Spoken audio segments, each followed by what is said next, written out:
ISIS Khorasan ने claim की है रिस्पॉन्सिबिलिटी जो काबुल के बाहर जो अटैक हुए हैं, जो 2 बम धमाके हुए हैं और जिसमें 13 अमेरिकी सोल्जर्स ये मारे गए हैं। अब यहाँ पर अमेरिका के जो प्रेसिडेंट है जो बाइडन, उन्होंने बहुत छाती तान के कहा था कि we will hunt you down and we will kill you.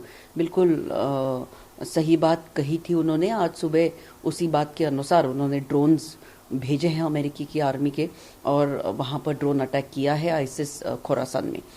अब ये खोरासान जो प्रोविंस है ये अफगानिस्तान में ही है और ये लोग जो है ये तालिबान से ज़्यादा कट्टर हैं और तालिबान उनके सामने कुछ भी नहीं है।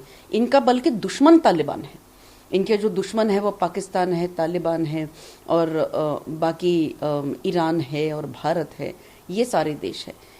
इनकी आइडियोलॉजी जो है वो इतनी कट्टरपंथी है कि इनका ऐसा कहना है कि हम जो ओरिजिनल आईसिस है सीरिया या मिडिल ईस्ट के, उनके ही एक सब्सिडरी हैं। अब अगर हम ये सोचें कि इन सारे आतंकवादियों को कौन तैयार करता है, कौन इन्हें बनाता है, तो वो सिर्फ और सिर्फ पाकिस्तान है, क्योंकि पाकिस्तान ने ही ये सारी आतंकवादियों को ट्रेनिंग दी हुई है। तालिबान को पाकिस्तान ने बनाया। इन सारे आतंकवादी जो अलग अलग संगठन हैं, ये सारे चचेरे ममेरे भाई हैं एक दूसरे के और कोई नहीं है। इनको ट्रेनिंग और इनको सपोर्ट पाकिस्तान देता है। भारत ने कई बार गुहार लगाई है यूनाइटेड नेशंस में कि पाकिस्तान को एक टेरर हेवन करके डिक्लेयर किया जाए, आतंकवादी देश है ये डिक्लेयर किया जाए, लेकिन किसी ने भी आज तक भारत की सुनी नहीं है। अमेरिका ने अब कम से कम संभल जाना चाहिए और अब पाकिस्तान के खिलाफ कुछ कड़े कदम उठाने की बहुत जरूरत है। पाकिस्तान आतंकवादियों का सरगना है पूरी दुनिया में, ये अब जाहिर हो गया है और अब कुछ न कुछ कदम अमेरिका ने लेना चाहिए। अमेरिका आतंकवादियों को तो मार रहा है, लेकिन आतंकवादियों को जो पैदा कर रहा है उसके खिलाफ आप क्यों नहीं एक्शन लेते? उनके खिलाफ एक्शन लेने की अब बारी आ गई है। India has made its stand very, very strong time and again that Kashmir is an integral part of our country. Now, how does this terrorist, this dreaded terrorist Masood Azhar, go to the Taliban and he talks to the Taliban and requests support for Kashmir?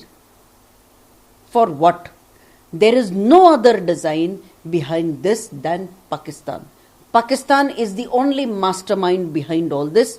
And Masood Azhar stays in Pakistan. The whole world knows this. And these terrorists getting together, getting along together to plan some terror activities, and they are dreaming that the Indian security forces are not going to do anything, is absolutely a very, very weird idea for them. They should understand that the security forces of India are very strong, very vigilant, and we will not let you people come into an inch of Kashmir. Masood Azhar को ये समझना चाहिए कि एक बार हम आपको पकड़ चुके हैं। हमारे लिए बहुत मुश्किल नहीं है आपको पकड़ना और आपको मारना। आप तालिबान से जाकर मिले हैं और आप गुहार लगा रहे हैं तालिबान से कि